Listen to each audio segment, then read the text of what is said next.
Yeah, this is Kitten Features, and you're listening to Show X Live with Ken in the student accommodation all the way in Scotland. Wait, that was years ago. You're listening to Show X Live with your favorite Scotsman Ken, currently residing in the US of A, and Wayne, mostly from Colorado. Hey, wait a second. I'm on the show too, and I don't get any billing at all? Well, I know how to solve this. Soldater, Fremad, March!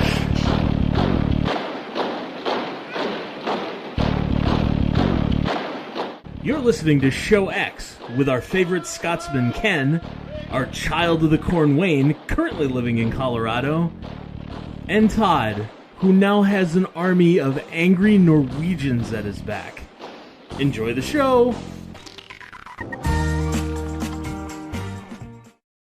All right, and now I have to hit this button, and I'll probably have to adjust Ken's video here. Oh, nope, Todd's now that I've got it set as... It's my fault. My fault, folks. It's okay. This is me, like I said, adjusting things in between to make us all look pretty. So, as we continue to upgrade, adjust, and try to make things pretty for all of you, hopefully you guys like the direction we're going, what you're seeing. So, as we've adjusted our layout again to give a little more focus on you guys, the chat, and use our space in a little more interesting way. So hopefully that you've done a great job, by the way, Wayne.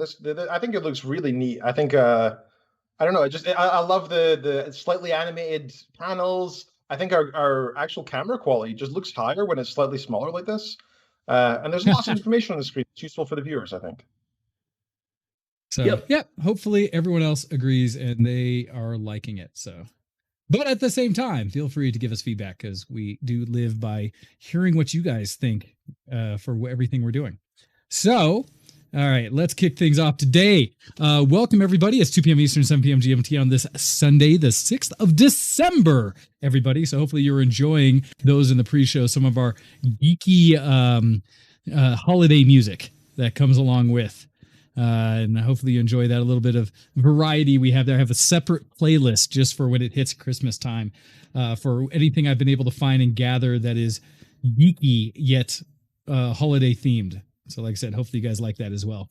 So, yep. All right, cool. Today we're going to be talking about all of that space, that room, that lack of mass that exists outside of our atmosphere, and the things that are going on in the universe beyond that of our own extent and what gravity holds us in place here on Earth. I somewhat claim this as a bit of a byline of a question out to start the conversation about space as, is space something that we should care about as from the human perspective, humanity as a whole? Or is it just kind of a cool place to play? Is it a neat place to tell stories and imagine and kind of think about versus like what is the value that we as humanity have in the amount of effort and time and energy spent in the exploration and focus on things that aren't on this planet itself? So to kick things off a little bit, I wanted to talk somewhat about what has been going on recently when it comes to space exploration endeavors and things that are out there related to everything extraterrestrial. One example I was going to give, and I figured, although I'm going to break it again because I'm going to do my whole share the desktop, which I have not set up yet for this cool new look. So we'll see how well this plays through. But today, was it, I think, that SpaceX just launched CRS-21 mission on their latest Dragon spacecraft up to resupply the International Space Station with of other things. I saw everything from a new airlock to a lot of scientific endeavors that are happening. Ooh. And so I was going to play this video. This is coming through Bing and everything to kind of show the launch. We'll see if it plays nice. You can judge my layout there. See, I knew I'd have to fix Todd's screen again here since I was doing stuff before. Perfect. And so the beautiful launch of that Falcon 9 Heavy, I believe, or such, or is that one just I forget if this was the new platform they were using, or if this was the just another launch of this missile. or this rocket? I honestly don't know. I have no idea. No, but we can find. Nah, it's like I said, I saw some of what was on the payload and what's happening with it, but I didn't see the actual what the name. So it says Falcon 9. Okay, so the hold down clamps are released, Falcon 9, and we begin our liftoff. So yeah, one of the Falcon 9 rockets. Because there was also a lot of conversation happening about their newer Heavy or whatever, like essentially the big booster that SpaceX is pushing towards, going towards the Mars mission. That, as Elon in recent discussion has mentioned, a desire, a goal, a likelihood of going into hitting Mars with something in the next 5 years, and or it might have been even faster than that, with humanity perhaps traveling to Mars in 5 years. I think might have been what he said. I thought he was already going to hit Mars with a Tesla with a fake space dude in it. Ah, see, that one's just observing us from on high. or is that just going out? Like, is he trying to catch up to Voyager? Yeah, that would be. I don't know. I don't know. That would be an interesting one.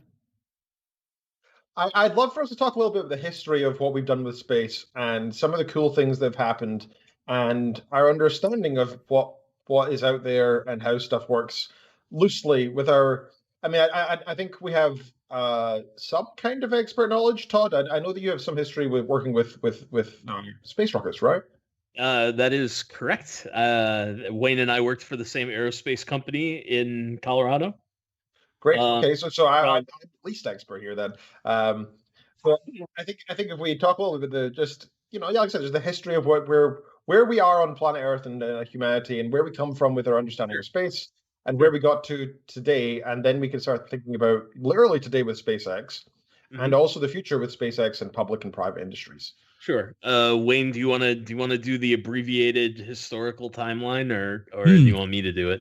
I think you might be better suited for it, because there are a lot of little pieces I know, but sure. So the grandfather, shall we say, of most space programs is the rocketry stuff that the United States, Germany, and the Soviet Union were doing at the end of the Second World War. Whereas there were plans, if you believe the History Channel shows on the topic, that the German high command was interested in a ballistic missile that was capable of not only hitting London, but being able to target the east coast of the United States from continental Europe. That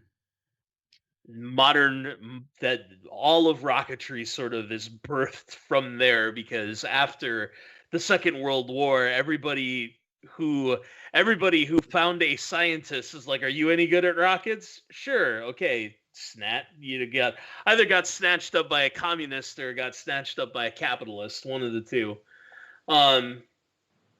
That led into the modern space programs. The Soviet Union launched the first satellite named Sputnik. They also were the first group to put a human being into space by the name of Yuri Gagarin. And then the United States in 1969 was the first people that anybody knows about to have put human beings on another planetary body, or another body in the solar system, when Neil Armstrong famously walked down the ladder, said, "One small step for man, one giant leap for mankind," and put the first human boots on the moon. So, there's some fun trivia. There was supposedly a Yugoslavian space program at one point that the United States paid $2 billion for, and was not what it was supposed to be. And so the Americans came and asked the Yugoslavians for something else, and that is where the Yugo automobile in America apparently comes from. Interesting. I did not know that one. That is interesting. Little bit of trivia. Honestly, if the Yugoslavian space program was in fact fake, they put a lot of detail into the fake. Okay. Because there was a lot of detailed engineering specs and notes and data and stuff on on their space program. That sounds ripe for conspiracy theories. Yeah, doesn't it? Doesn't it just? So to go into modern times, obviously after seven-ish landings on the moon, the one-time use space capsule technology gets scrapped in favor of the space shuttle. NASA shifts focus entirely away from putting people on the moon and doing exploration of the moon to um, higher frequency, much closer to Earth missions aboard the space shuttle. The space shuttles, of course, being reusable. 1987, due to a design flaw that did not manifest itself during testing, of course, the Space Shuttle Challenger blows up, killing all aboard, including the first woman including a teacher, right? School teacher. Yeah. Yep, including a lady school teacher who was going to be within the first 10 women in space. I don't exactly remember the number. Well, but, as well as like the first like non-NASA like trained astronaut, right? Or something along that line. Yeah, something like that. Yeah. So from there, obviously there are a whole slew of countries that put satellites in the air. America, the European Space Consortium, China, Russia, others, I'm sure. India, I think, launched something not that long ago. And there are a whole bunch of satellites orbiting Earth now. It's all done with rocketry, and it's all done with science developed by Johann Kepler and Isaac Newton, like hundreds and hundreds of years ago. So all of that stuff essentially works for those who have studied or understand the physics behind it. It all works and it's all good. Einstein too. So can I butt in here just to say how I recently read last week actually I read A Brief History of Time by Stephen Hawking. Yeah. And fascinating read, even though I only understood 60% of it because honestly it was so much physics that's over my head. I'm not going to even pretend to understand most of the book. I really didn't. But one of the things that I learned was about the slight difference in time dilation due to satellites being further away from the gravitational mass of Earth than we are. Yep. Satellites experience time differently because time is based on whoever's observing something happening in space. So it was just fascinating that whenever your phone is talking to a satellite and getting GPS data and back and forth and everything, there's a lot of issues that have to be compensated for with the fact that the satellites are actually experiencing time differently than we are. So they need to actually compensate the difference of time. Madness. That sort of stuff is fascinating, and I have so much respect for everybody, including both of you, who has worked in any kind of rocketry and having to think about all these really difficult physics-based problems that I can barely even conceptualize. So I have to. So a couple of things, Ken. One, the atomic clock business that Hawking talks about in A Brief History of Time is one of the experimental confirmations of special relativity. Yeah. Because obviously time is relative.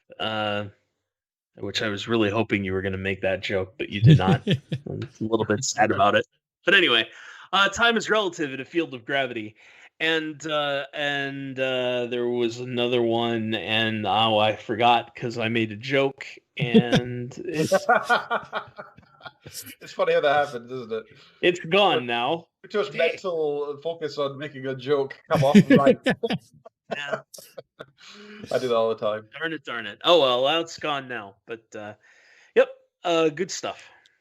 But yeah, satellites are fascinating, and they are one of the biggest. I almost said miracles, but that really downplays humanity's effort. It's one of the most impressive scientific accomplishments in the past, in history actually. The fact that we worked out how gravity worked and how the spin of the Earth worked, so that you can effectively have something that's falling constantly, but falling in a direction that makes it fall forever. It's a crazy thing that we managed to work out, and it's brought us so many useful technologies, and allowed us to really be connected with each other. And the internet really wouldn't exist without satellite technology, at least not in the form we know it today. Yep. Um, lots of stuff, lots of products that you use and take for granted every day have come from the space program. Oh, for sure, Velcro, for example. I remember the second thing. If you don't, so it is valuable to you, all of you out in the audience, to spend some time to understand the physics behind how bodies orbit each other, and then think about the fact that not Tesla, SpaceX is taking something, tossing it up into space, docking with a thing, and then coming back and landing on a pad that's not more than 30 feet square? I don't think, like 10 meters square, something like that. The other thing, the Orion capsule test launch that NASA did, I want to say 4 years ago, where they put it up into orbit, let it go around the Earth a couple of times, and they missed the splashdown area by a mile. Yeah, which is easily done considering the scope of the landing zone, which is Earth, right? Yeah, right. Well, but see, if you take into account that the atmosphere is fluid, and you're taking this what would you call it? Thimble shaped, I guess. You're taking this thimble-shaped thing and dropping it through this fluid, and you're gonna hit this thing that's like 100 miles square, right? And you only miss by a mile. Yeah. Well, you bring that up as that ain't bad. Yeah, no, the precision necessary. I always chuckle because if nothing else, maths is one of those things that comes up for me about space. It's always the amount of math and the things you're considering, because it's literally translating the physics of the known universe into math, applying things of thrust and mass and things like that to achieve the ultimate round of, archery or such like that, where you have to hit a target at whatever distance with a known amount of initial ping to even be able to utilize other aspects of space like the gravitational slingshot of planets and such to send probes into deep space. I always go back to the first example for me from humanity's perspective of being able to do hard maths in something that's kind of like, sure, that'll work, is the whole Apollo program and getting to the moon, because that's a level of, while relatively close, right, compared to some of the shots we've made constantly sending probes to Mars, sending things to outer rims and such, landing a satellite recently on an asteroid to pick up some dust and dirt by putting a little vacuum thing down on the surface to distribute or to disrupt the surface to move particles up that can then be vacuumed into a bag, sucked back up, and then launched back here to land. All of the considerations you have to make along every step of that, because everything is moving. Everything is moving. I mean, and that's something even just from a conceptual perspective to get in your head of like, holy cow, what you have to account for to come up with that math. And for the Apollo, I bring it up because what they were working with, the level of computational power from computers compared to what it is today, the joke that's always made is we landed on the, surface of the moon with the computational power of what most people would consider a regular calculator you might keep in your desk and such, actually even less power than per se my TI-89 that's sitting here, because this is kind of a beast. Let alone our cell phones. 1,000 to 10,000 times faster. Yeah, they did this all before the modern microprocessor. Yeah. Right? I mean, vacuum tubes and yes, massive computers that took up entire rooms to do any bits of it. And so much stuff was still done by hand and things like that. Just respect, if nothing else, for what that allowed. Now, as we present kind of the history of what space is, where it exists, I think from, stepping away a little bit from the science side of things, just to at least present some of the mystic level, the interest, the entertainment value of space as a platform.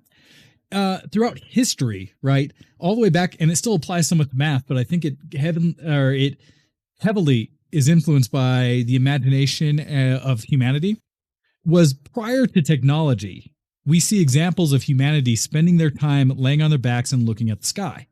Right, you can see ancient construction that was no question designed around the movement of objects in the sky and the observation of the cycles and things way outside of this, of our easy to observe world, where you can see things that are still today accurate about summer and winter solstice and things like that, with the position of the moon or sun at different times of day. It's amazing. From people who had no maths, if you will, to like write down and figure it out, so much as just really good ways of interpreting things they've observed over time and trying to say like, yeah, right about here is where we need to position this. So there's been a certain fascination with things beyond the surface of the earth throughout the existence of humanity that we can see recorded. One of the things I bring up is because historically space has provided such a level of unknown. We can only reach out so far, see so far. We continue to learn, but I would say even by today's standard of what we do know, there's so much beyond what we can observe that we realize we only know so little, right? That does space, do you guys think, provide just such a rich environment or space for humanity to allow its creative mind, its inspiration, its imagination to roam?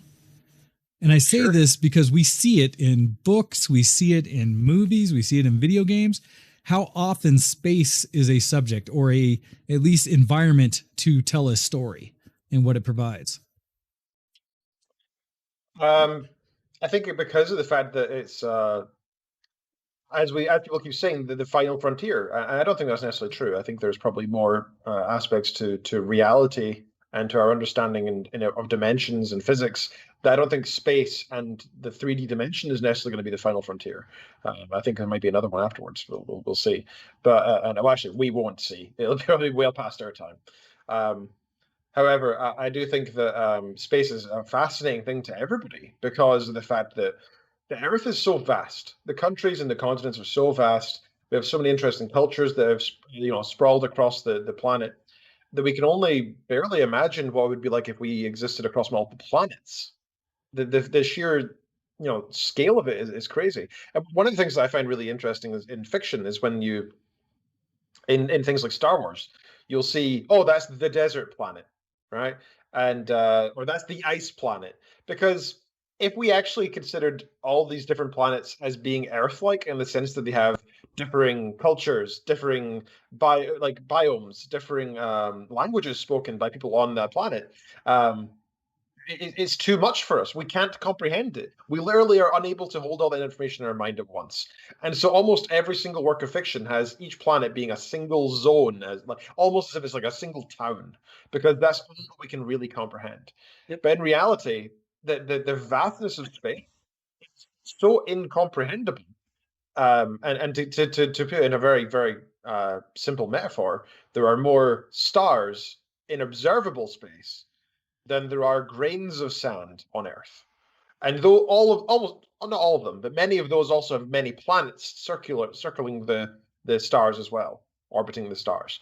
So the sheer possibility of life on other planets and the cultures, the presence in each is just so mind-boggling. And so in terms of the sort of mystical aspects and why we're so interested in space, we haven't even explored. You can't even give a percentage of the universe. We aren't even a scratch on the surface. We aren't anything. We're not even a mote of dust drifting in the nothingness. We are next to nothing. And the possibility we can actually go out and explore more of that, I think, is such a draw to our curiosity and the basic mindset of what we care about as humans, and that is to explore and to reach for the stars. Literally, that's my thoughts on it. Okay, so. Todd, your thoughts, just like as a place, an experience, a thing out there that we see, be it inspirational or just a wonder because of the lack of knowledge we've had over time. what do you see as kind of like that draw to space? There was a period of time when it was an unlocker of knowledge, right? I think it still is to some respect. But there was a period of time when everybody thought the Earth was the center of the universe. And then somebody sat down and went through the work to chart the location of objects in the sky over time and figured out retrograde motion was a thing. Huh. And if retrograde motion is a thing, either the other planets do loop-de-loops in their orbit around Earth, or Earth's not the center of the universe. Yep. Right? So there's the original trying to figure out how far away exactly the sun is from Earth. Right? And that there's something special about the fact that a total solar eclipse is possible. Right? Because it doesn't have to be that way, right? If the sun were bigger than what it is, or closer than what it is, like total solar eclipses wouldn't be possible. They would all be partial. Yeah. The fact that all of the planets in the solar system are more or less on the same plane in space. Yeah. On a single plane. The fact that you can navigate by the stars. The fact that there is one star that doesn't move because it happens to be over the rotational pole of Earth. And oh, by the way, it's not always going to be that way. Eventually, that star is going to move because everything in the universe is moving relative to everything else. Yep. Like it's the great unlocker of knowledge. We have gone from, think about it. Think about the first time that an ancient Greek took this device called the water thief, which is essentially a bulb with a neck at the top. Okay. And you can plug the hole at the top of the neck, right? And submerge it in water and then release, and the water will push air out and put water in the bottom of the thing. Right, the very first time science was done, basically, it was like, well, wait a minute, the water has to be pushing something out, right, or something that's preventing the water from going in. Well, what is that thing? It's invisible, it's colorless, it's odorless. What is this thing? To the development of there being 5 elements, to the ancient Egyptians planting a post in the ground and using that to tell time, which I think was the first time that was ever done. Also using the shadow of a post of known length in the ground to determine the relative height of something. Which is the similar triangle for anybody who wants to know the math behind that. To all of ballistics, it's the great unlocker of knowledge. It's amazing to me that we've gotten to a point where finding Earth-like planets is so common that we don't even talk about it anymore. Yep. True. No. Well, to put that into perspective, 100 years ago, and a few thousand and a few hundred years ago, what it took was somebody sitting down and either looking at the stars themselves and working out, seeing if they can discover a new star, discover a new planet, and then naming it, right? By just looking up, right, on a beautiful night sky. A little bit later on, we started using telescopes. Galileo and such, I believe, was one of the first to have some sort of crude implementation that was similar to a telescope. And at that point, more were getting named because we can then do that. We were finding more. We're now at the point where we have so many instruments that are scanning the skies. And I say instruments, not just telescope, because they're not just looking at the visual spectrum, right? A lot of them are checking infrared and so on. We have so many that we don't use humans anymore to check because we have so much data. I actually saw a fascinating seminar on this in 2016 in Athens, where a guy who worked in, I think it was Cuba, he worked in a Cuban satellite sort of scientific lab. And he was talking about how it's the next big data problem is that they have these, these instruments that are pulling in so much data about the night sky. They're taking a photo at least once per second, and they're saving these images that are, 100 gig each, and it's like a tenth of the sky.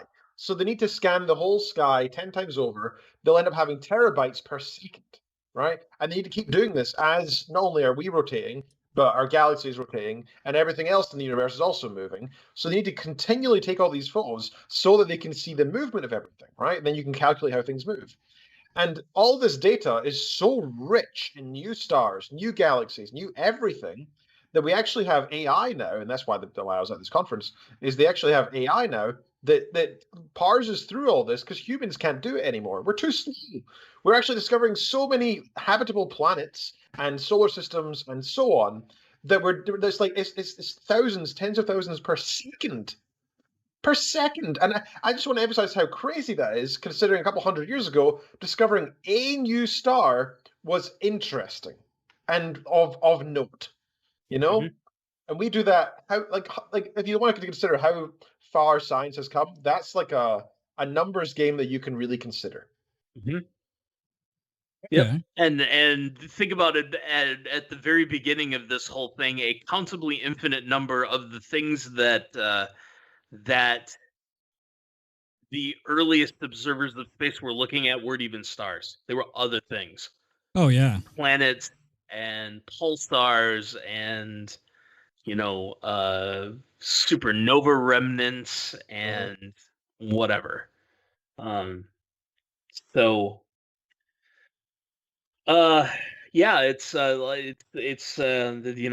I want us to make the leap to figure out how to travel to those places efficiently. Now, do you want to talk about why that's impossible right now? Well, should we talk about that? So the speed of light is the great universal speed limit, right? And there's no process right now that allows you to accelerate to anywhere near the speed of light that you would need to be able to go. And even if you could go at the speed of light, it would take years to get to even the nearest star. And the time dilation, if you went that fast, would be so gross that the humans that remain on Earth may have annihilated themselves by the time you even arrived. Let's also talk about that as well, because I think that's a concept that people don't necessarily know off the bat what time dilation is. Wayne, do you want to chip in here? Well, so based on a lot of those conversations you had about some of those books to read and things, both from what Stephen Hawking did, as well as for me, Neil deGrasse Tyson about his, what was it, Simple Book of Physics? I forget the name of that one, which helps some of the conversation. But essentially, and correct me when I miss the point of it, but the closer to the speed of light you travel, the less time basically seems to pass for you relative to something that is moving at a fixed speed or something else. And such that the result of, if we manage, and this is actually true even in the limited expansion of or travel we do, as Ken mentioned earlier, someone who travels to Mars and back to Earth will have experienced themselves less passage of time compared to someone who is just sitting on Earth. Now, that trip to Mars and back may be negligible to the point of hours to days, but theoretically, someone who is traveling to outskirts of space, something like the next, what is it, Alpha Centauri or whatever, the next galaxy or such that is actually the closest potential to visit. Yep. Whatever. 4.5 light years, which means 4.5 years of travel at the speed of light exactly, which, as of right now, is not possible. Yes. No. We have yet to observe things that make it theoretically possible. There's some limit, like there's some out there things that potentially, and thoughts about that, but yes, that we can easily say this is something we could do. But theoretically, someone who would travel to that system and back would perhaps experience months, if not years, less, if not tens or hundreds of years less time passage to someone who was sitting on Earth when that person launched, to be whether they'd be there or not when a person returned, which is an interesting concept. It is a fascinating concept, and to put this into the most simplistic terms, which is really how I first started to really. There's one thing to, consider the words that are said about how time dilation works, and actually kind of getting, I think, the knowledge.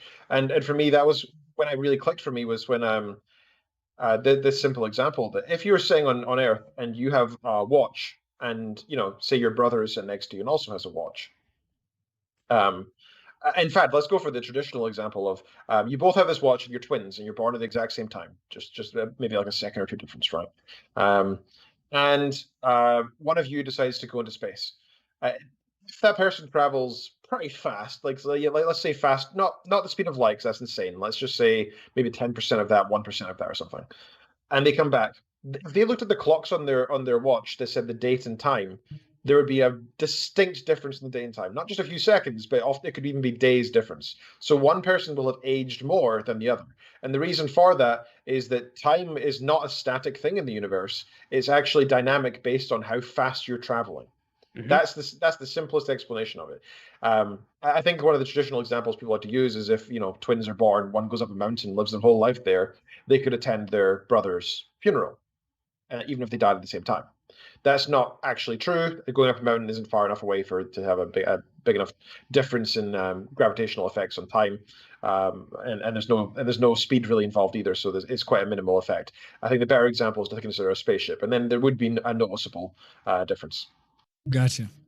Well, and shout out to the chat, and thank you, Sir Pencer, for jumping in as I would say, I'm going to throw it out there as our resident physicist in the group, is someone who actually had gone to school for physics and actually astrophysics specifically.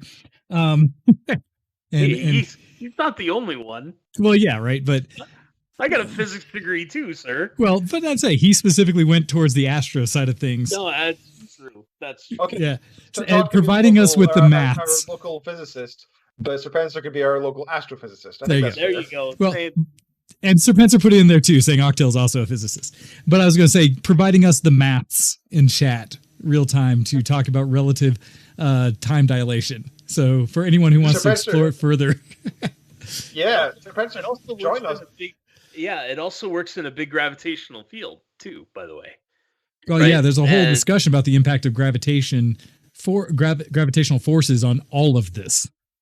Yeah, so now it's time now for the 20-minute long gravity discussion. So if we talk about Einstein had two theories, and he actually wrote the second one first, and the special one first, and the general one second. And special relativity is all about the speed of light. So time dilation, length contraction, and redshifting. Yeah, it's fascinating concept, by the way. I love the redshift. Is all part of special relativity. The general relativity is all about gravity, and the fact that space-time there's not a separate thing called space from time. They are in fact part of the same multi-dimensional coordinate system, and the multi-dimensional coordinate system in however many dimensions it has is in fact curved. And so when you see something that's way, way off in space, like a star or something, it's not exactly where you observe it. It's off by a little bit because the light traveling from that very distant object has been pulled this way and that by all of the objects that are in between, some of which you can't even see. So gravity is really weird in as much as gravity is weird because it works opposite of the other fundamental forces in the universe. Mm-hmm. It's an attractive force, mm-hmm. Whereas electromagnetism and the weak and strong nuclear forces, Spencer, keep me honest, those are all repellent, I believe. Well, repellent forces. There's an electromagnetic that is attractive, though, right? There has to be, yeah. And so if you have two things, if I have two things of similar charge, the force is repellent. Yes. In order for it to be attractive, the charges have to be opposite. Yeah. So if I have two things that are identical, right? And in this case, when I say identical, I mean mass and size and charge, right? The electromagnetic force will be repellent, but the gravitational force will be attractive. And it's always attractive. Okay. Like the gravitational force Just like is me. always attractive. Okay, yeah. So now fun things, and we're gonna go way deep on this because I love this idea. The other three fundamental forces, the electromagnetic, weak and strong nuclear forces, are all mediated by a particle. The force mediator for the electromagnetic force is called the photon. Okay, torpedoes are made out of photons. The weak and strong nuclear force are called the W and Z boson. That's not really important. All you need to know is that those three forces are mediated by particles, which would lead you to believe that gravity would also have to be mediated by a particle. And 3 years ago, at a let's see, it's called the Laser Interferometer Gravitational Observatory. Well done.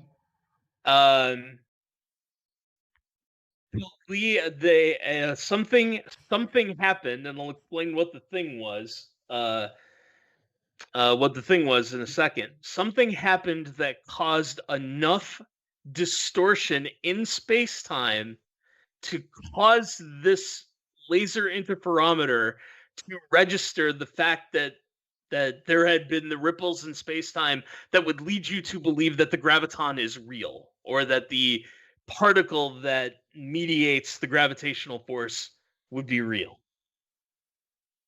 So, I remember seeing this on the news, actually, yeah. What was the event? It was the collision of two black holes that were each in the mass range of about, I think it was 30. It was either 30 or 60. 30 solar masses each. Okay. So the mass of the sun is roughly 10 to the 34 kilograms times 30 each running into each other. And for everybody who doesn't, there's actually a fantastic resource online. I'll link it in the chat in a moment. But if you actually consider the size of our planet compared to the sun, like again, you're thinking back to I don't know how to best. I think it's similar to the idea of a golf ball in a football field. That's kind of the size of our planet to the sun. We are insanely small compared to our local star. And if you then consider the size of other things in the universe, it's insane. But this isn't necessarily just about size. This is about mass. This is about how dense these things are, how much they weigh effectively, in gravitationless effect. Yep. And these things are huge, enormous black holes. Well, certainly massive. And if you want to use the radius from where the point source mass is, since that's what a black hole is, to its event horizon as an indicator of massiveness, then they have very large size indeed. Because the event horizons of these black holes are just way, way, way out there. For those that are not up to snuff on the lingo, the event horizon of a black hole is the surface. So think of it as a spherical surface that once you're inside that spherical surface, nothing can get out. The force of gravity is so strong that not even photons light waves are able to escape. So, and I believe that's the surface area of the event horizon of a black hole is directly proportional to its mass, if I remember correctly. It is, yeah. From what I remember in the book that I just read, yeah. Yep. So, and they evaporate. That's another one of the Stephen Hawking. That's a Stephen Hawking gem, right there. Black hole evaporation. That I did not. I don't know that one. Okay. Interesting. So, well, that's the thing is that if they lasted forever, what would it like? Correct me if I'm wrong, physicists. Mass is effectively a form of energy, right? It's a different form of energy, and energy, cannot be created or destroyed. However, the last I read, and again, this is Hawking's book, which is, to be fair, now quite old. I think it's been 40 years old. He put forward the concept that there's actually zero energy in the universe total, because it cannot be created or destroyed, right? So the way that it's compensated is that we have positive energy and negative energy, and we have different parts of the entire universe, not just galaxies, but universe, are made with different aspects. So while the reason that we exist and that we have mass and so on is because these we are all made of what we call positive energy or mass, I guess. And somewhere else in a different part of the galaxy or different parts of the universe, they might be made of negative, and the total sum of all that together would equal zero, right? Which is a really fascinating concept, that there's nothing, that these things exist in perfect equality. That's really interesting. And I believe this is a theory. It's not in any which way proven, because we've never tested it. It's all just a hypothesis, really. Yeah, a lot of the stuff that Hawking was a part of, and the thing out on the stuff that's sort of out on the edge of theoretical physics is stuff that there is not a means to test, because the technology to test it doesn't exist yet. Interesting. Yeah, it's the right. Yeah, not being able to actually measure the thing because we can't yet. Yep. So I can do the 2-minute version of black hole evaporation. It's the intersection of special relativity and quantum physics, in fact. So there's this thing called the Heisenberg uncertainty principle, and you have to play with it a little bit to figure this out. But over a short enough span of time, empty space is in fact inhabited by a particle and its antiparticle. So a proton and an antiproton, an electron and a positron, whatever. Think of it however you need to. But there's an infinitesimally small bit of mass of matter and an infinitesimally small bit of antimatter. And if it happens right on the event horizon and the antimatter goes into the black hole, then it looks like, if you were watching, it looks like the black hole just ejected a particle. Okay. Right? Because the antiparticle. So what happens is, over these very, very, very short time spans, we're talking like 10 to the minus 34 seconds or something like that. Like really short. But if a particle and antiparticle are spontaneously come into existence and are then supposed to come back together. And by the way, this is happening everywhere all the time, right? But it's in a time span that's so short that the antimatter doesn't interact with anything but itself, essentially. So things are not just spontaneously exploding. Anyway, so the antiparticle ends up going inside the event horizon of the black hole, right? Because we're right on the surface, and the particle and antiparticle are created. The antiparticle passes the event horizon and gets sucked into the black hole, and the particle is then allowed to freely go out into space because it doesn't have anything to get annihilated with over the short time span. So it looks like the black hole is evaporating.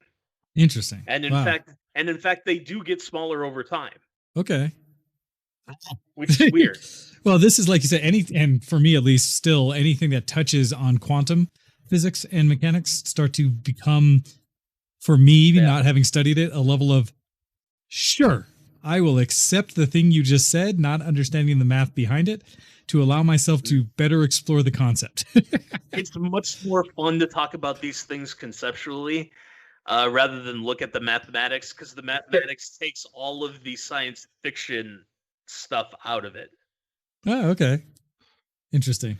Right. So if you think, well, no, I will take us down a rabbit hole if you let me get going. So what I'd like to get back to, what I'd like to get back to is we talk about, because it's now we've talked about some of the actual science and maths and things behind what we understand about space, the known universe, and things about the interaction of bodies between each other in that space. What, as we kind of hinted at before, are the challenges that we have in exploration and reaching out and actually being involved in space? Because it's one thing, a lot of what we've learned has been from observation that has been confined to us sitting here on Earth looking out, a lot of measurements, a lot of seeing distances and changes of things over time, filters to be able to focus on specific types of energy being propagated and things like that. What is it that's, keeping us or making it a challenge for us to get off of Earth itself to better explore, see, and be a part of the greater universe? Gravity. Well, you say gravity. I mean, that's one of those forces that is a thing we are conquering, and we do today.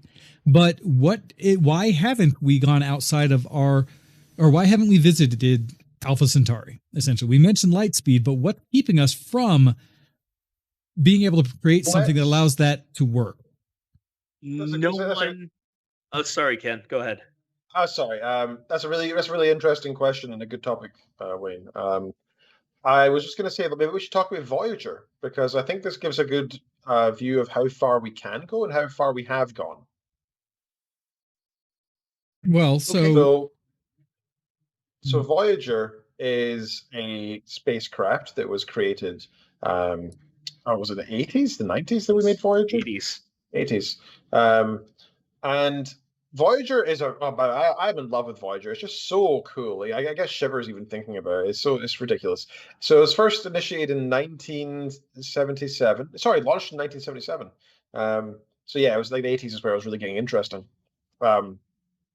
It cost a ridiculous amount of money to create, and there's been multiple Voyagers that have been created since.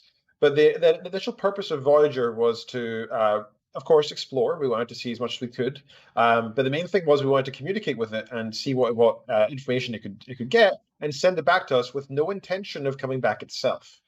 So we were expecting it to send communications consistently on its way out, and the whole purpose of it was not supposed to just stay inside the our little solar system. We wanted it to go out. We wanted it to leave the gravitational pull of our local star.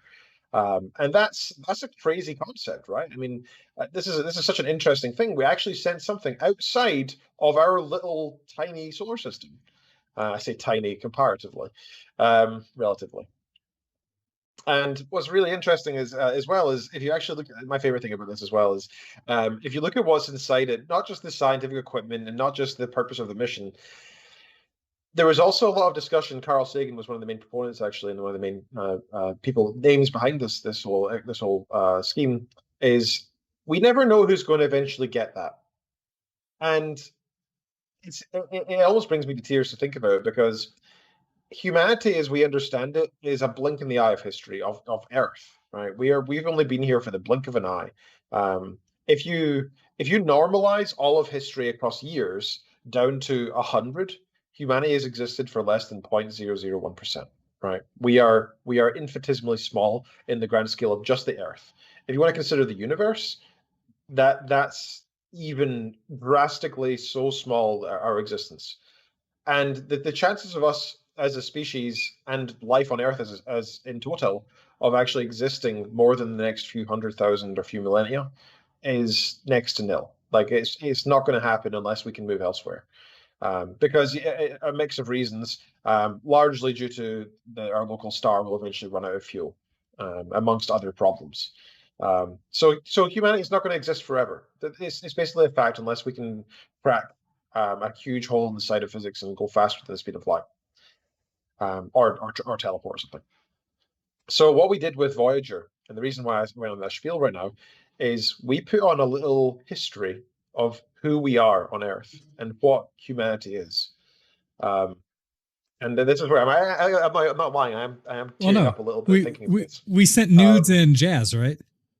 Yeah, that's we basically yeah. sent the ultimate invitation for some other source to come check us out. Miles Davis and Larry Flint.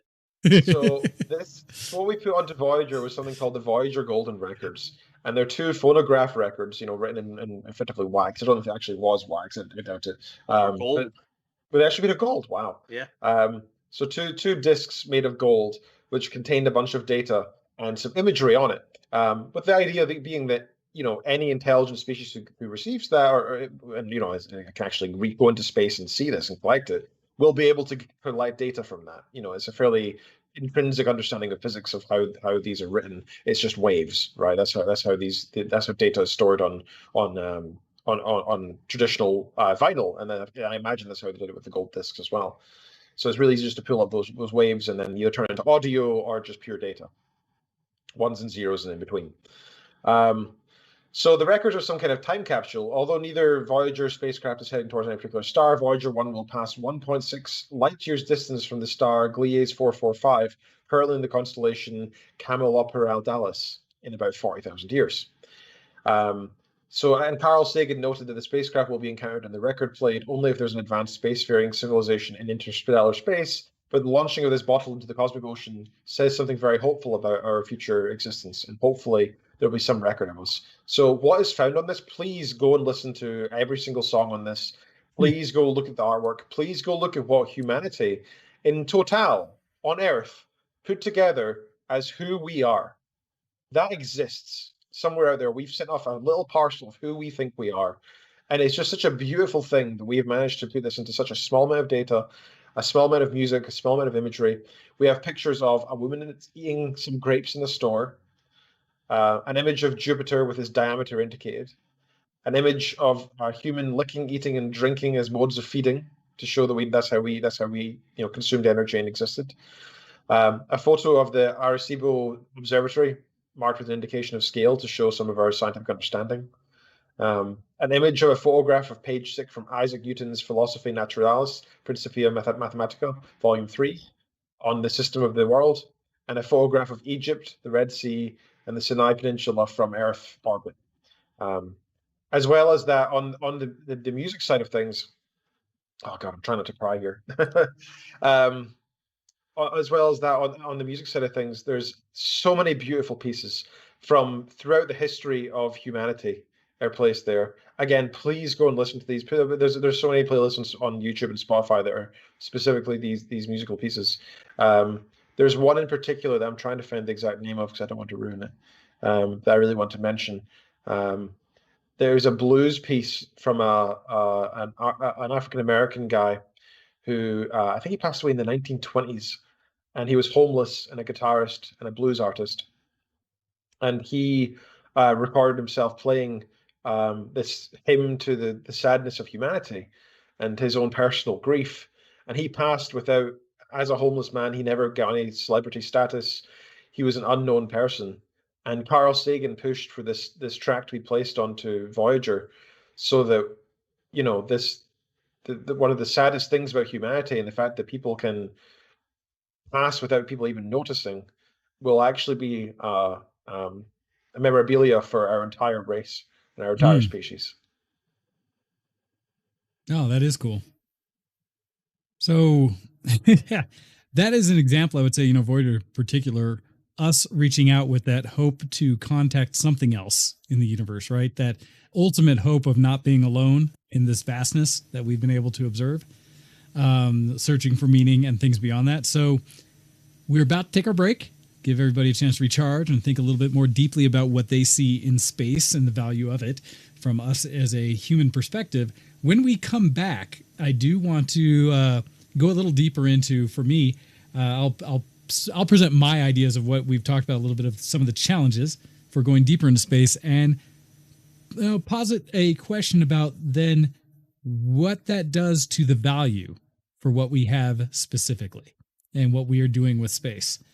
So with that, we're going to take a break. We're going to listen to a song from OC Remix because that's where we go. This one from Mark Vera from the game Star Control 2 called Through the Angles of Space. And so we'll be back in just about 4 minutes. You're watching Show X here on twitch.tv/vtwshowx. We love having you. And anything you'd like to share, feel free to continue in our active chat. We're loving that. As well as if you have something more long form, go ahead and shoot us an email at vtwshowx@gmail.com, and we will share your thoughts to everyone else on the show. All right, everybody, we'll be taking a break, and we'll be back in just about 4-ish minutes, like I said.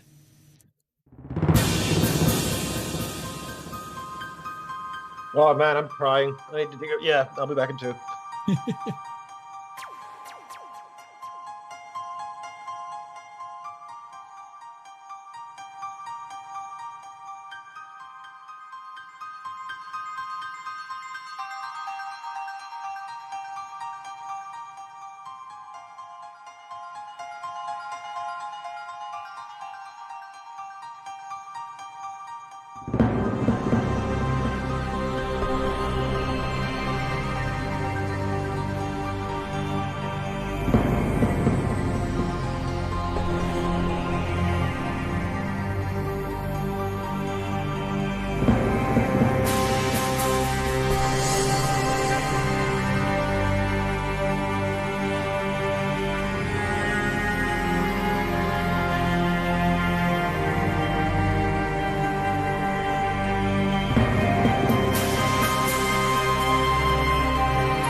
You're listening to Show X on vtwproductions.com. All right, welcome back, everybody. Hopefully, you had a good break. We're able to go do whatever you needed to get recharged for the second half of the show here. As we were talking about space and some of the kind of just wonder and joy and a lot of maths and physics that go along with it. One of the things that I wanted to bring up is we were talking a little bit before. You know, we've talked a lot about a lot of the wonder and a lot of the kind of the just hard facts behind space itself and things we've observed about it. One of the things I've heard often discussed about where space is a challenge, getting out to being a participant in it versus observing it from here on Earth, has been that of energy, of resource, of the ability to provide enough propellant, essentially, or a way to traverse the space to get to the next closest bodies of interest. That right now, the means we have to even escape Earth's gravity, that initial first step into the great beyond, requires so much energy in itself just to lift anybody off, let alone to, once you get away from the initial constraints of gravity, to accelerate and get to a position where anyone with the ability to stay alive long enough to actually get something to one of these far bodies, one of these far things that we observe in space, to get there and do anything. Well, and that's I was going to say that the challenge to getting to an interplanetary body is one of programmatics. Because how do you, as a mission director, tell people that we're going to start on this journey and your great grandchildren are the ones that are going to realize the end of that mission? You are going to die. Yeah. Not only you, your children, your children's children are going to die on the way out to this mission. So those are generally called generational ships, right? That's the idea, is that because the amount of time that's involved is so insane that and there's, I think, a lot of sci-fi has done this as well. And I think it's a really neat idea, actually, that you'd have to make a ship that's big enough and has enough entertainment, enough food supplies, enough to explore. It'd have to be something basically the size of not necessarily a country, but at least a town or a city, right? To be able to actually hold those people. They've discussed either enough genetic diversity to cover multiple unless you're going to do it von Habsburg style, and in which case, in history, like we can't possibly have as many ancestors as we need, right? If you go back, if you have two parents, and therefore you have four grandparents, and therefore you have 8 great grandparents, and so on, it's literally impossible, right? Like there's been we've already managed to do a lot of that in the past, and I'm sure it's going to continue in the future. The royal family, right, Ken. The royal family has proven you only need so much diversity to continue, right? But the challenge, right, is any of those kind of programs, if we were to try to send humanity out of our solar system, right, out of our galaxy, however far we try to reach, that solar system most reasonable, that even the missions to Mars, right, are going to require, I think we talked about months of travel one direction to get there, and what it means to, like you said, entertain, keep people going for that time. Isn't it 2 years? I think the most to Mars, something like that. Well, I think the most, like, as things have advanced, I thought Elon was kind of proposing that we could get down to 3 months one way. If you time the launches correctly and you do some gravitational slingshotty stuff, maybe you can cut that down to who knows, right? But even there, a couple of years, the idea of, like you said, intergenerational, I think one of the beauties of sci-fi, right, as a medium, as games and all the things we experience and enjoy, is the opportunity for people to, without truly having to solve the problem, at least provide some storytelling, some critical thinking and exploration of imagination around how that problem might be solved, because they don't have the critical proof of it actually having to work. They can do things like say, because we have unobtainium, we have some resource that suddenly solves that issue. So we'll ignore that and we'll focus on the social aspects of what the challenge is, or some other piece of the challenge, right? Yep. And so I love that we can do that through entertainment and other forms of trying to, imagine what we could do to get past these barriers. But in the reality that these barriers exist, because I think even on the high end, we talked about things like cryo or somehow a stasis of somebody so that you could send an automated mission with people that would be revived at some point, right? I think we've even seen that in, back to the Alien movie, where that was part of the process of traveling long distance, was to go into stasis.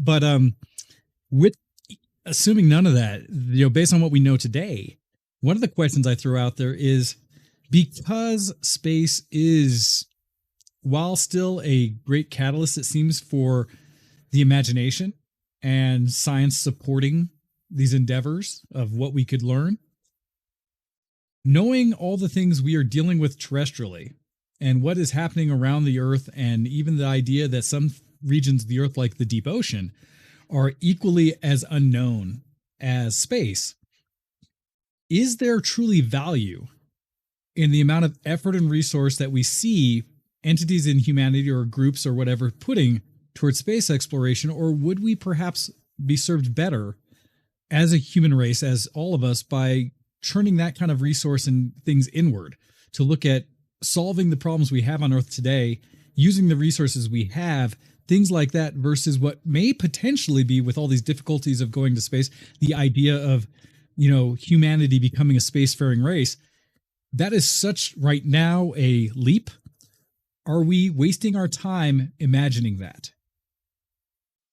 What do you guys think? No. You go first, Todd. No. It's we are going to we as a species are going to so catastrophically overpopulate this planet that there is going to be a need to spill over someplace else, right? And if you think about what a fully populated moon might look like, where maybe it can house tens of millions of people, and then you take something a little bit bigger like Mars that might be able to handle 1 billion people, right? By the time we're able to go and settle those places, they will be overpopulated as well, right? Because population growth is still growing. The population of the world is still growing exponentially. Yes. And we are going to, and this is just the rule of exponential growth. We are going to outgrow our ability to feed and make ourselves comfortable. So at some point, okay. Resources, 50 years most likely. Resources are not infinite. Yes. And it is in our best interest as a species to go and find as many of those resources as we possibly can. The deep ocean may be a source for that. It wasn't that long ago that the biggest North Sea oil field. I think it was the biggest reserve of North Sea oil was found. It wasn't all that long ago, but it was in a place that up until that point, oil extraction was not economically feasible. Okay. Right. And we have to deal the economics in on this, because resources aren't infinite and scarcity is what drives economics. So there's going to be a need to redirect resources away from things to exploration and exploitation of space. Okay, so a question I would have based on that idea. From what I heard, and correct me if I'm wrong, that is kind of coming from a perspective that no matter what, based on our current trajectory, humanity will continue to consume more resource than is available, and will do it at a rate that the Earth cannot, through its natural processes, recycle, essentially. Because we all know eventually organic matter turns to oil. Then you can turn around and use it up on the back end, and then organic matter will again turn to oil.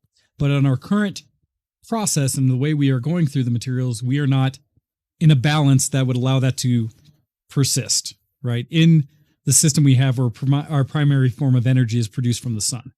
Because even in the discussion of the sun eventually going away, I think our current calculations is still millions upon millions of years, right? So that billions. Yeah, assuming the human race will never exist far enough to experience that. I say this because what you proposed, or what I've heard, Todd, was that you basically said if the goal is to ensure humanity in some form continues to exist beyond its current, catalyst, or the environment we have here with the Earth. Sorry, we need to expand outside of it. So my question, and this also tails off of to what Legend said in the chat about so many things today have helped humanity come from space travel and the exploration and efforts to get there. Couldn't a similar level of growth and understanding be had from turning that attention to finding a way for humanity to live within the balance of what the Earth can provide?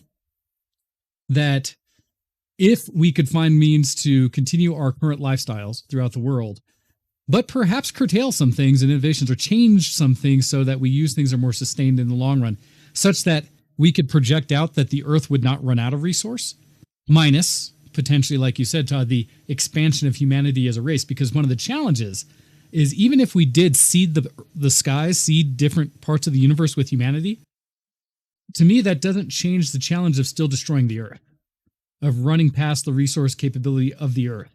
Because even if you expelled some percentage of humanity into the stars, what is left on Earth, because we talked about this before the show a little bit, the rate at which people could be sent out and survive and grow will still be far exceeded by natural population growth on the Earth.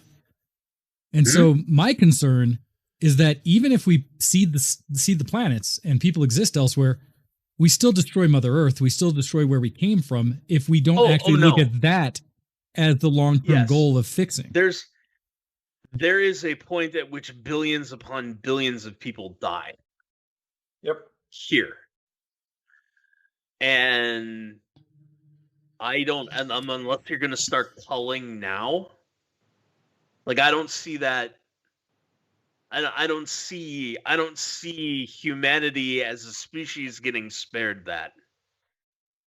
No. So I don't want to. This is going to sound deeply pessimistic, and/or cynical, but I mean, we have two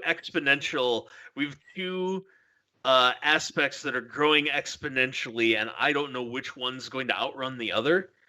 The rate at which knowledge doubles, is shortening exponentially, right? And the population of Earth is growing exponentially. And I don't know that we're going to have enough knowledge to be able to repopulate or to resettle the Earth. Okay. In a big enough in a big enough way in order to save or reclaim the things that are lost. I say that knowing full well that the ozone layer managed to fix itself in about 35 years. So never say never, but yeah, I am a big proponent of getting out of Dodge in a big way. So I think the number of things that can and will eventually destroy humanity on Earth are the fact that there's more than one of these things. In fact, there are probably about a dozen things that the Doomsday Clock is stating. For those who don't know, the Doomsday Clock is a metaphorical clock which a group of scientists are used to predict the doom of humanity. And they consider multiple factors, and there's certain criteria for the clock to move forward towards 12, meaning absolute definitive demise in any second now, or further away from that. And human extinction is going to happen it is going to happen on Earth because we don't have enough resources. We're overpopulated anyway, as it is, and we're, as we said, we're increasing that dramatically. We're finally starting to see this year something that has been said for decades, in fact, probably over a century now, The more people there are, the more chances of some kind of virus or disease propagating throughout our societies and actually wiping people out, especially with antibiotic resistance being what it is. The chances of us surviving just due to a lack of immunity of something are phenomenally high. I mean, that alone is going to probably kill us. The carbon that we're pushing into the environment, we are destroying Earth long. We don't need to worry about the sun dying in billions of years because the Earth is not going to be habitable for us in the next 125 years with the current rate that we're going. Every single country on Earth is pointing fingers at the other countries and saying, "Well, we're not as bad as them." And the ones that are at the bottom of the line just don't care because they're at the bottom of the line. They have enough problems. Well, they're just trying to eat. Yeah, they're just trying to survive the daily issues. Right now. They don't care. Yeah. And the problem with humanity in general, across all these various things that are going to be our inevitable extinction on Earth, and I keep saying on Earth intentionally here, our problem is that okay, right now, what's our biggest goal in government when we're seeing governments talking, generally not including Trump, across the world? It's COVID, right? Where everybody's saying, "Oh, we gotta do stuff for COVID. We really got." And you know what? We're seeing people. We're also seeing these governments fail to actually meet the criteria to save lives with COVID, right? And it's a current pressing issue that's important, but they're still prioritizing economies. They're still prioritizing their own selfish endeavors and trying to stay in power and such, instead of actually doing something about COVID. And that's a current, present threat. Climate change, and antibiotic resistance, and all of these various problems, the war, nuclear problems and such, all of these things, they're going to be possible extinction scenarios for humanity. People think we're going to just science our way out. We can't even solve the problems that are pressing us today because people are too selfish. I don't think we're going to be solving any of these problems unless, 10 years ago, we actually put something in place that cared for all these extinction criteria, that we actually put that at the forefront of our mind. Even now with COVID's important and we should absolutely be dealing with it. But you know what? Compared to climate change, COVID ain't crap. I don't actually care about COVID compared to how much I care about climate change. Well, because our children's children and so on, they're not going to care about whether 0.1 to 0.5% of the population died from COVID. Unless their parents do. Oh, yeah. Even if we lost millions to COVID, that's nothing compared to what is definitely going to happen with climate change. And I wish that we saw, even if we did the same response that we're doing to COVID for climate change, it still wouldn't be enough. Well, my viewpoint is, yes, science may eventually get us elsewhere. Yes, I think if we do explore elsewhere in the universe, humanity could continue. But life on Earth is not going to continue. It will not continue. It cannot continue. It is not just statistically improbable. As I see it, it's impossible for life on Earth to continue forevermore. For humanity. But I will say that, that kind of what I've heard from both of you is that challenge to get out there and actually populate space still seems like maybe, and maybe I'm wrong for this, beyond our capability and the time frame humanity may have left. And so, again, should it be the primary focus? The idea that, well, one of the things that also comes up in these conversations for me is that, say we do manage to succeed in getting humanity to be able to self-exist outside of Earth without the need of the resources and the capability of humanity still on Earth, right? At that point, who gets to go? Who becomes the new outreach into a fertile land that is perhaps more available versus who's left to inevitably die and suffer through the lack of resource left on Earth? Because one of the challenges I've often had in this conversation is like, space, cool. Wouldn't it be great to be part of that group that is out there? However, much like I think is one of the challenges of humanity is the idea of the ego or the self-centric we've kind of talked about viewpoint that because I am that good element, I am the better, I am whatever, which in reality, when we talk about stories of people actually doing good and reacting well to hard situations, right? The reality is the majority of people fail that test, right? Are not Yep. The 1% who are intelligent enough, who have the critical thinking enough, who are going to provide value to that mission to Mars, even to be even considered on the list. Thus, the vast majority of humanity is going to be left behind. And so the question I would have to everybody in the audience listening and stuff, therefore, is that push to throw ourselves out into the universe as important, knowing you ain't going to get anything from it, but maybe some additional technology here on Earth, that the likelihood, the big gamble, just like anytime you've played the lottery, how many times have you won, that you are not going to get off this planet. You are going to be left behind as you watch some class, be it elite or otherwise, other people explore the stars and potentially build a new humanity. We all going to die, as long, and your kids and everything beyond you. We will be left on this rock in whatever state we come up with. So does that then adjust the, do we want to maybe focus more here locally, or still allow ourselves to dream? I would argue that going to the stars is the most important thing.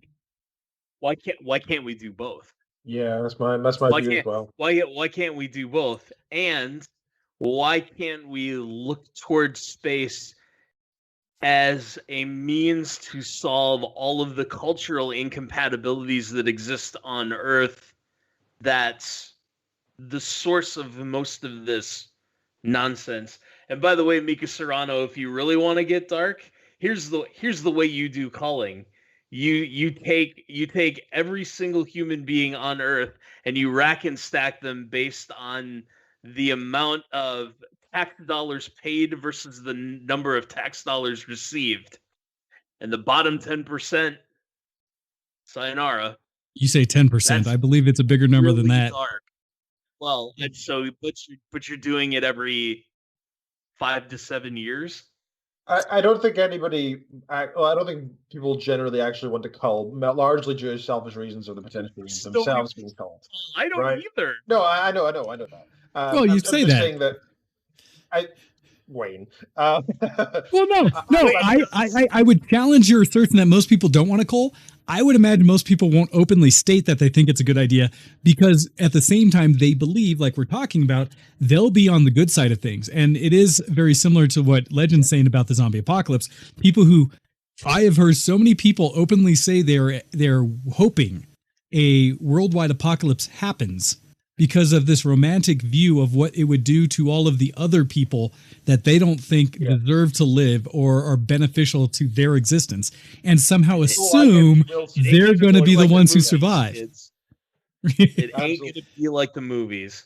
No, the truth is, and this is the harsh truth, is that we do need to reach the stars. We do need to propagate elsewhere if we want life to continue. In general, not just humanity, but life on Earth, we need to propagate that elsewhere, take our seed banks with us and go elsewhere. As well as but that again, that's not extending humanity. We need true, hardcore, real solutions that people are not going to like. I don't suggest culling, but I do suggest, and people hate this, people writhe at the idea of this, we need to stop people having kids. We need to actually have something in place that would, in reality, if every single person could only have 0.5 children, in other words, every couple can have one child, that would be great. That would be, I don't think that's like an insane thing. Not saying we need to cull now. I'm not saying we need to kill anybody. I'm just saying in the future, we need to set this rule down, because otherwise we're definitely going to increase the population far too much. And the problem is that to do this, say the United States put this in place, like that'll ever happen. But like, say that the United States decided, right? They said this is humanity is going to fail unless we cut down the numbers. So you can only have one child from now on in total, right? And say they put that down, and then they notice that their economy starts to fail because they don't have enough people to fill in all the jobs. And China and India are doing great because they have so many people. In other words, the largest reason this is never going to happen is an economical reason, which is we are, again, selfish, and we want to continue our little area that we have decided is us, and we want us to survive and have success, and we will say screw everybody else in exchange for us. This nationalistic viewpoint would eventually screw us over. So, yes. The culling challenge things. One of the things that we may bring into the conversation or see what people think is that it was presented to me from a friend via the Facebook feed, a chart from ourworldindata.org that is actually discussion about population growth here in or around the world, actually. And this graph that he presented to me that showed talked about the absolute increase in global population per year and what is currently projected to go. Saying that where we are at today, we've actually been seeing a negative trend in population, that we are not as many people are going, and actually the world population is decreasing currently.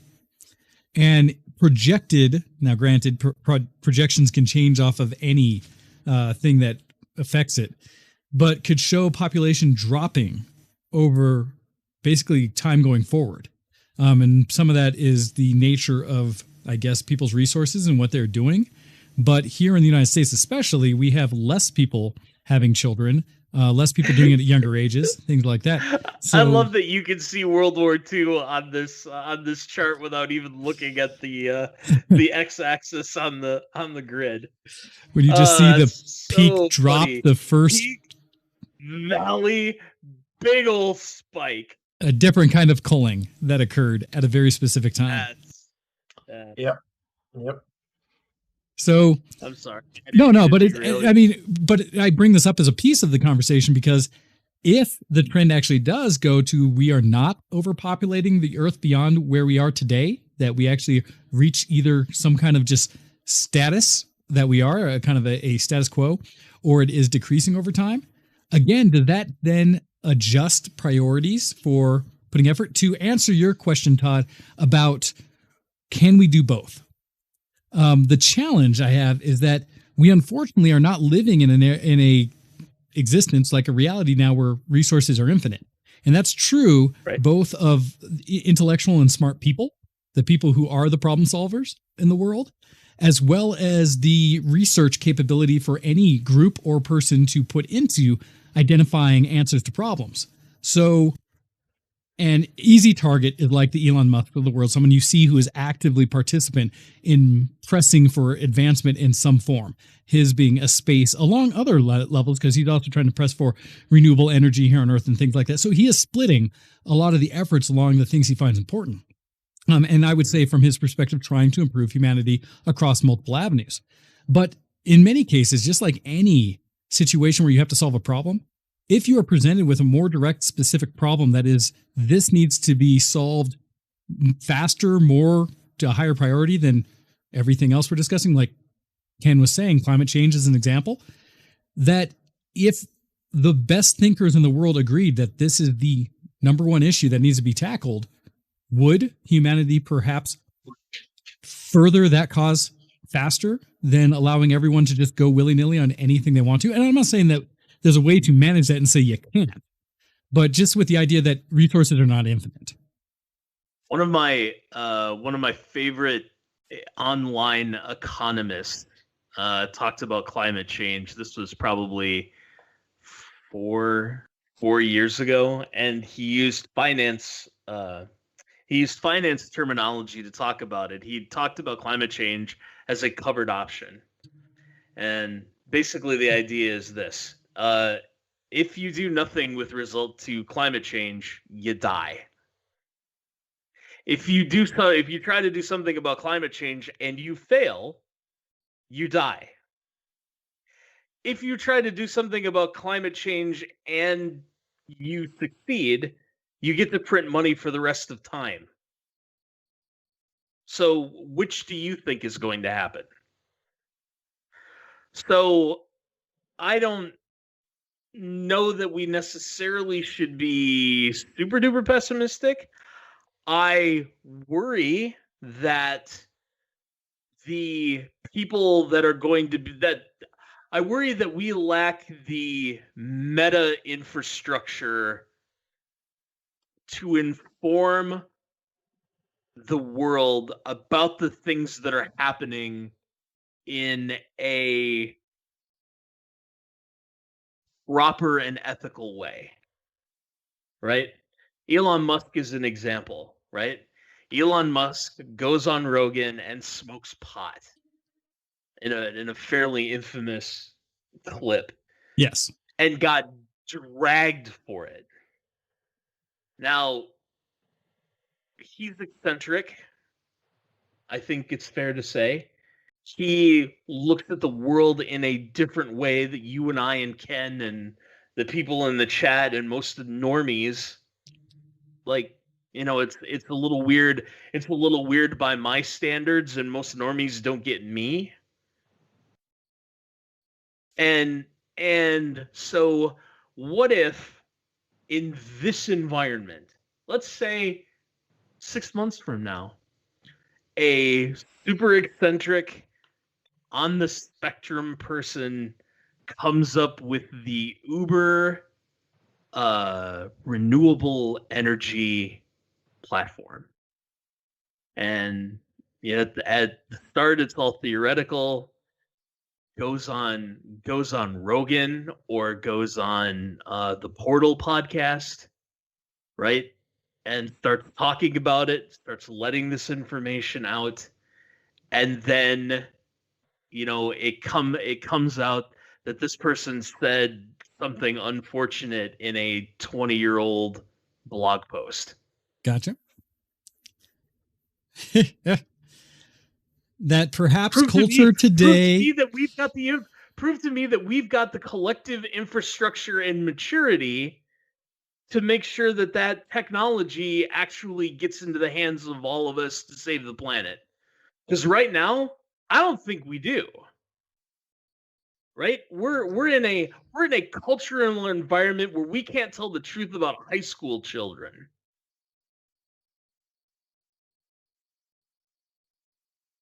So, right? Dr. Matt Taylor, this is 4 years ago. I wrote about this when I was writing for Tech Raptor. Dr. Matt Taylor was one of the scientists working at the European Space Consortium, and they created a probe that they launched and landed a probe on a comet. Okay. And this is the guy. Sure. And this guy got buried by the media because of the shirt he was wearing as he was being interviewed on the most important day of his career. Yeah, that was ridiculous, right? Like, by a couple of people who couldn't even spell European Space Consortium, let alone describe the complexity of launching a probe from Earth and landing it on a comet. And now you're going to tell me that, again, a theoretical, eccentric, conceivably autistic person that has the answer to renewable energy shows up out of the blue, out of nowhere, and is going to be able to run the media gauntlet in order to get this technology into the hands of everybody. Bullcrap. I completely agree that I think there are so many people out there who have within them the potential, and that if things went right for them, they could bring to the forefront of humanity so many solutions. I have no doubt in my mind that the cure for cancer, like in some other alternate reality, existed at a point where some kid in poverty didn't get the education required, where some woman was rejected a job offer because of the fact that she's a woman, or some trans person was rejected from a social group where she would have met somebody where together they would have cured cancer. I'm sure that something like that has happened probably thousands, tens of thousands, hundreds of thousands of times. I really do agree with you that society needs to grow up and make sure that everybody has the opportunity, and that includes journalists being cancerous and acting like real world is the same as reality TV, because it's not. I think we need to all learn to be more mature. I think we need to learn to be compassionate. And I think when people make societal mishaps, like wearing inappropriate clothing to a convention, or whether they say a term that's no longer politically correct, I think we should talk to them with compassion and education, rather than crapping on them, telling them they're bad, and ignoring everything that they can possibly do and ruining their career. Make offhanded jokes about technical terminology. Dongle gates. Yes.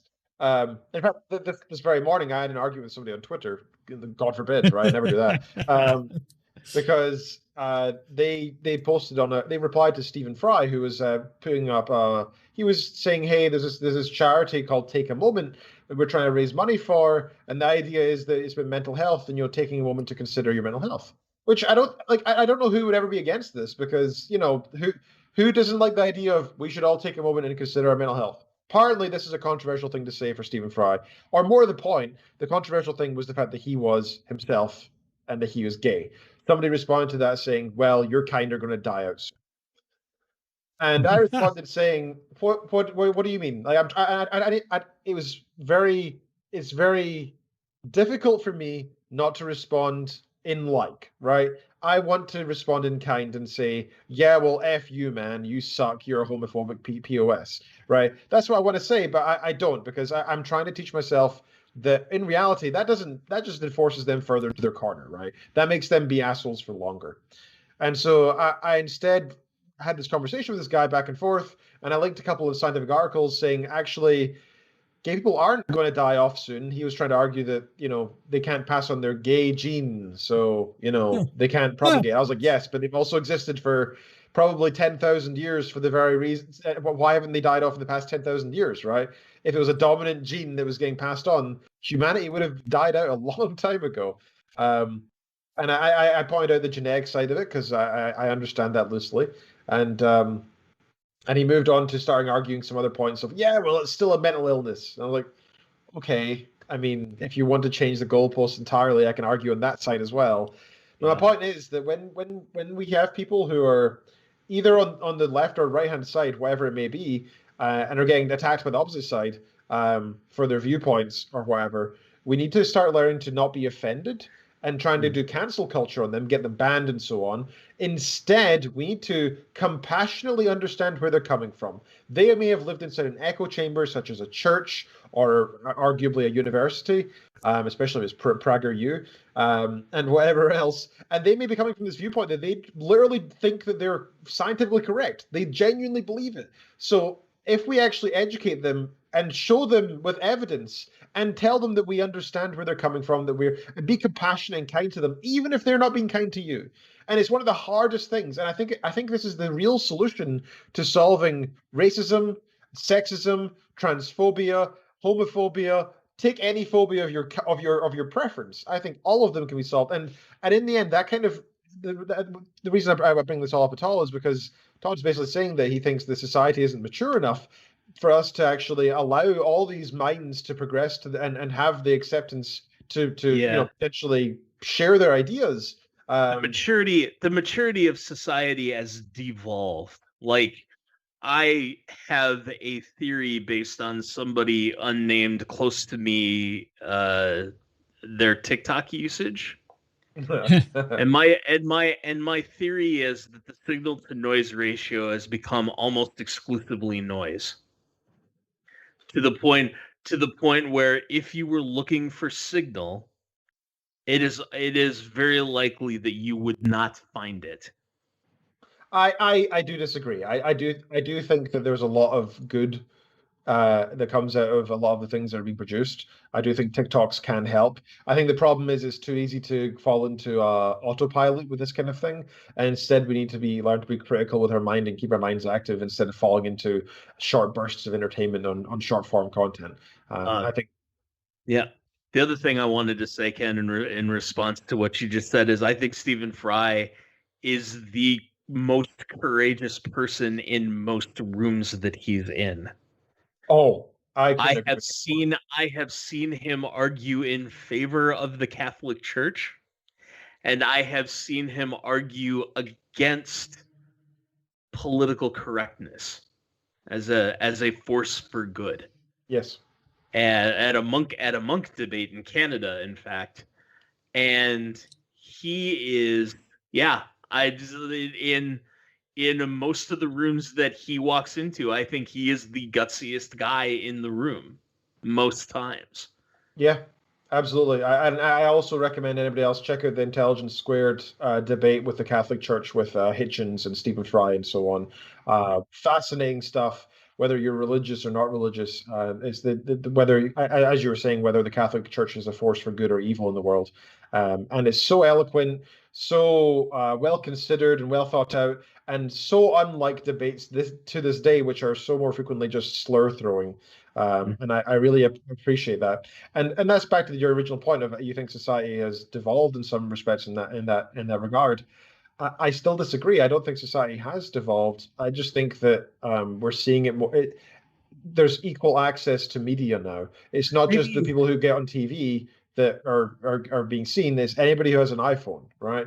Which means pretty much anybody can be seen now. So the difference is the education levels, or we're seeing why there's a problem with that. Sure. And so maybe devolved is not quite the right term, but I would argue there was a period of time, and maybe it was short and maybe it was on accident, but there was a period of time in which the people who were on TV realized the gift that they had been given, or the privilege that they had been extended, and treated it with the reverence and the responsibility that a privilege like that should be.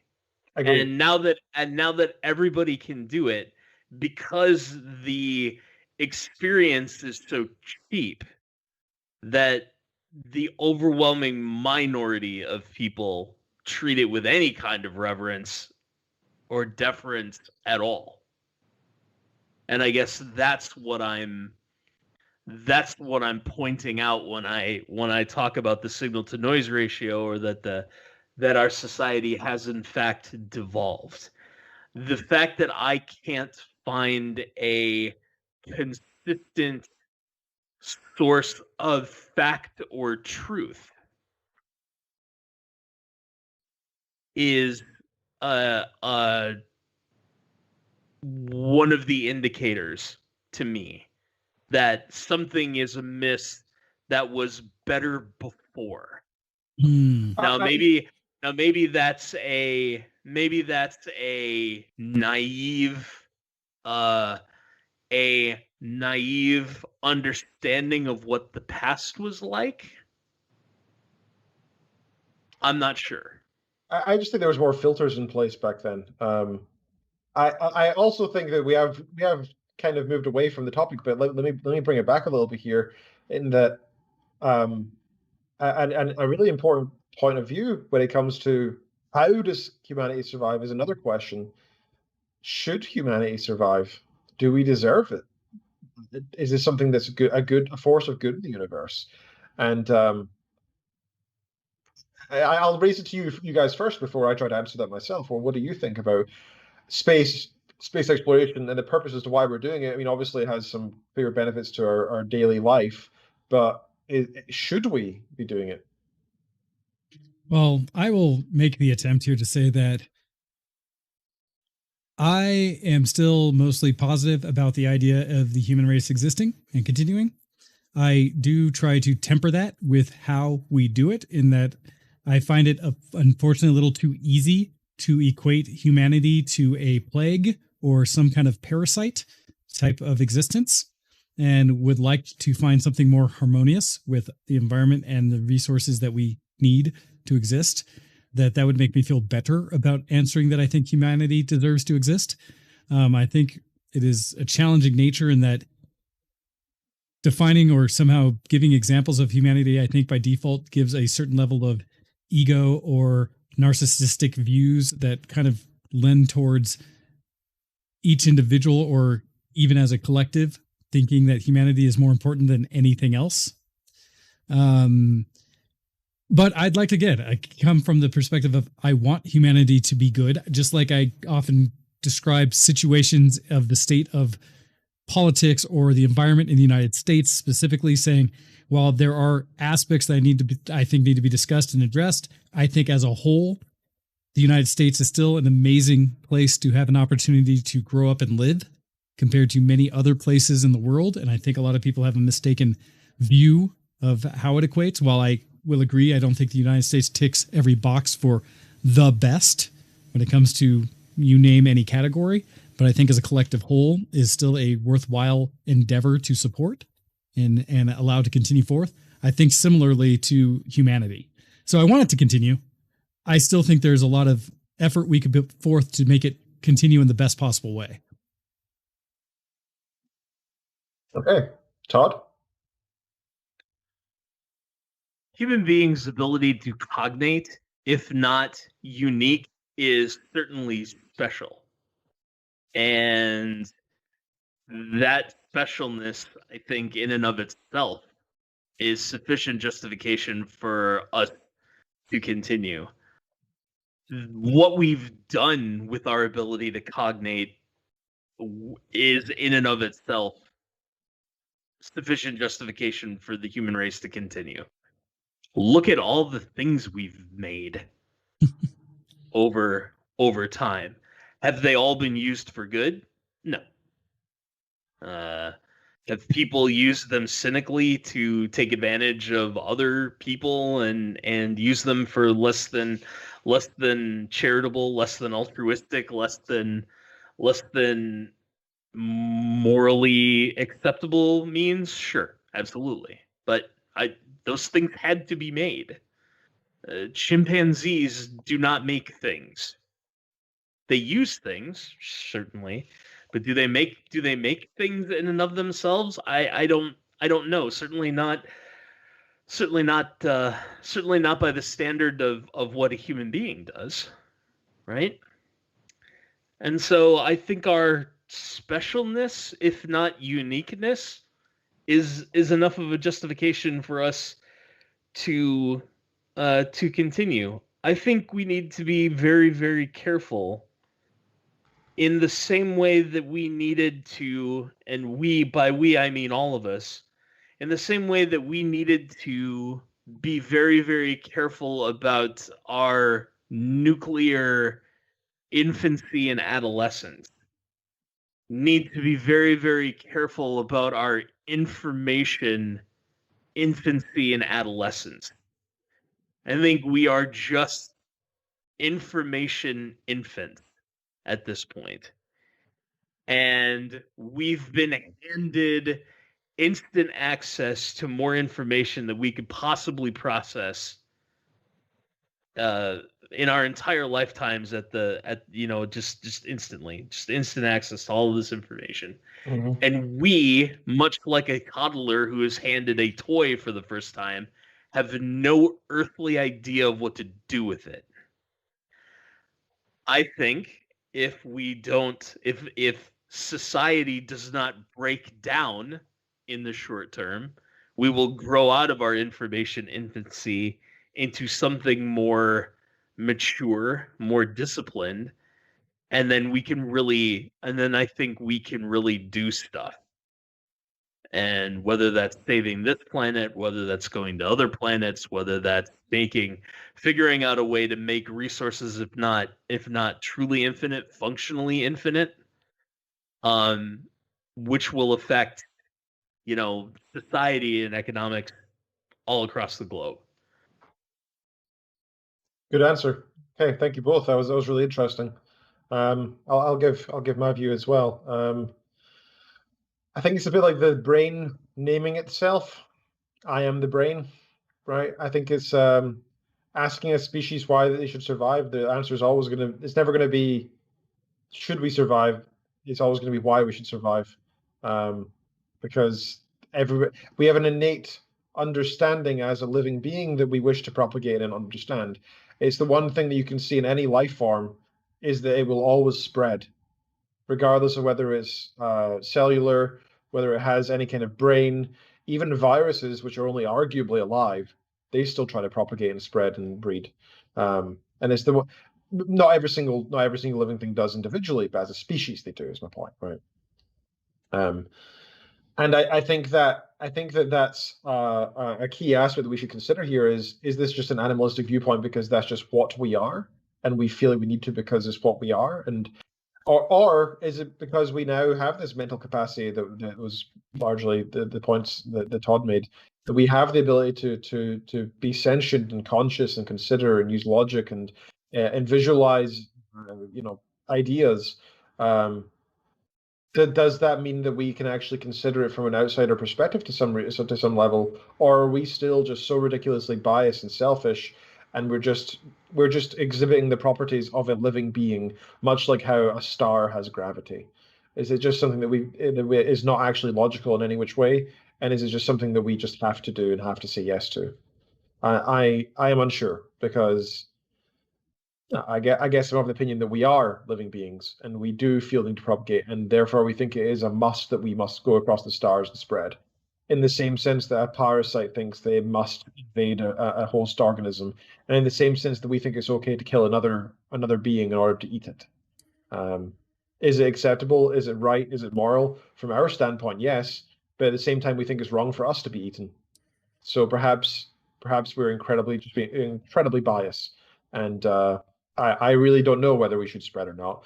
I think we couldn't really answer that unless we saw some other examples of living beings in the universe and saw what they did and their reasoning and how they, like, maybe if they all photosynthesized and didn't eat each other, and would they have more of a right to spread than we would, because we have this.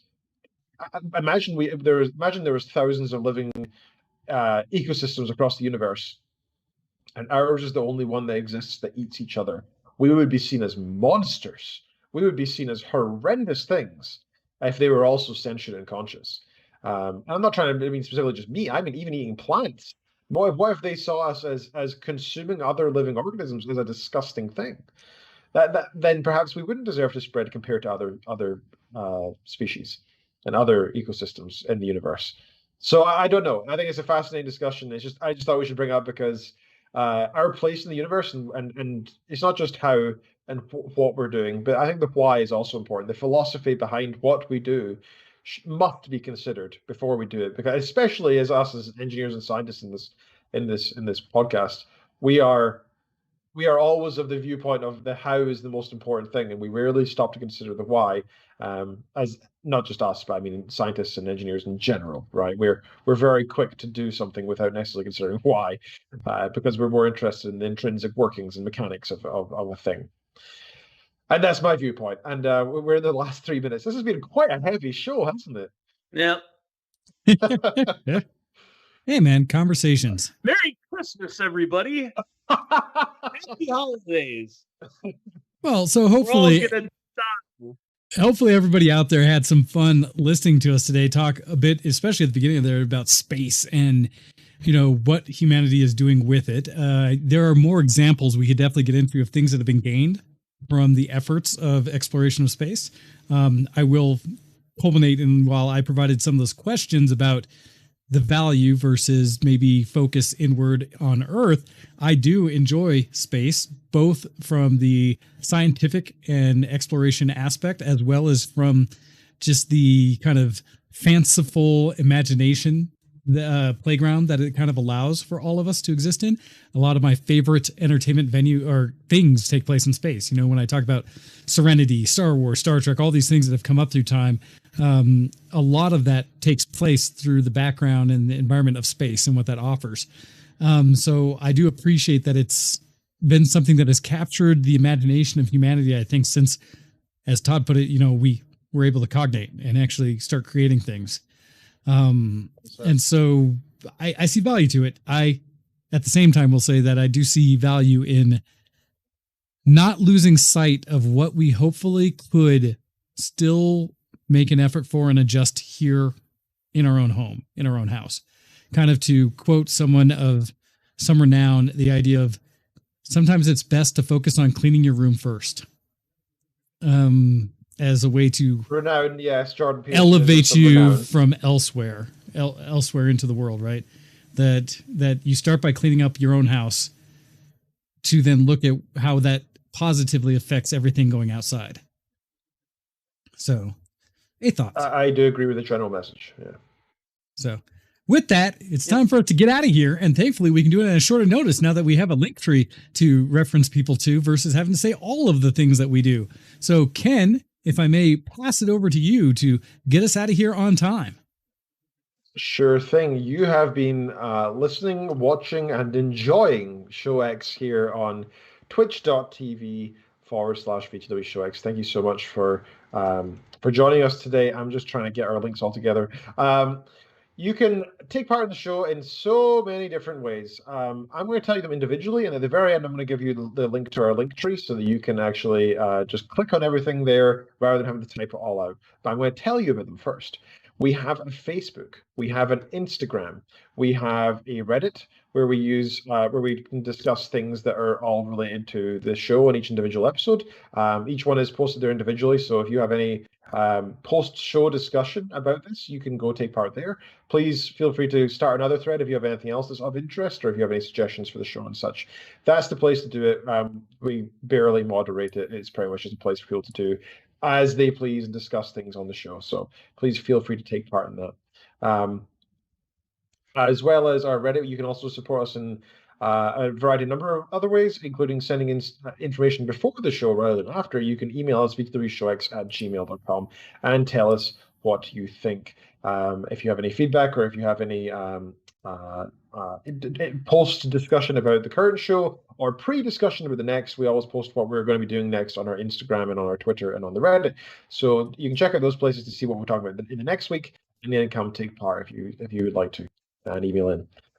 You can also support us by clicking that little link below the Twitch channel. If you're watching on Twitch, it goes to a donation link, and you can donate whatever you please if you so like. And that's a one-off donation. If you aren't comfortable with subscribing and you're just like, oh, well, today's show is good, so I want to encourage that. Here's a little bit of money to help us with our funds. We are trying to currently our next aim is we should probably get something on the screen to do this. We're wanting to raise enough money to buy us all new microphones eventually, and they're all about $250 each. So we're looking to raise between $700 and $1,000 over the next probably year or two is our goal. So any little helps with that, and you can do that with the donation link below. But you can also subscribe monthly if you're comfortable with supporting us frequently by going to patreon.com/showx, and we'd appreciate that too. Be sure to hit subscribe here on Reddit and on our YouTube as well. You can find us Versus the World videos on YouTube. Octail also has his own Facebook page, which is facebook.com/showxoctail. Check out his own personal stuff that he posts there. You can check that if you so please. We have a Discord, which you can find the link to in our Linktree as well, which again, I'll share in a moment. And you can also check out our sister or brother show, which is Where My Pros At, every Wednesday. We did miss this Wednesday for reasons outside of our control, but this coming Wednesday we're going to be discussing Flowers for Algernon, which I'm about 3/4 of the way through right now, and I'm thoroughly enjoying it. Really, really good book. I don't know what I was expecting, but it's actually a sci-fi book where a guy who has at the time this was written, they called it mental retardation, which is not the phrase that's used today. But a guy who is born with a severely lowered IQ of about 68, and he gets some surgery that's somehow available, which makes him intelligent. And it's the experiences of him going from extremely low intelligence levels to extremely high, whereas in a number of weeks he learns multiple languages and masters domains of physics and other things. And it's a really, really fascinating book. Flowers for Algernon, we'll be discussing it this coming Wednesday. It's available on Audible. I actually found a copy on YouTube, though of course you should not watch that because that would be bad. But check all that out. That's Where My Pros At on Wednesday at 6 p.m. EST, 11 p.m. GMT on twitch.tv/Where My Pros At. And there's the link in the chat for the Linktree for everything I just mentioned. Go check it all out. It's all there. Please do follow us. Please do share us everywhere. All that stuff. I know it's not exciting and it's like, oh, I heard this last week. But this is how we grow. This is how we keep our community alive. And we really rely on you guys to help us out. We really appreciate all the support you give us.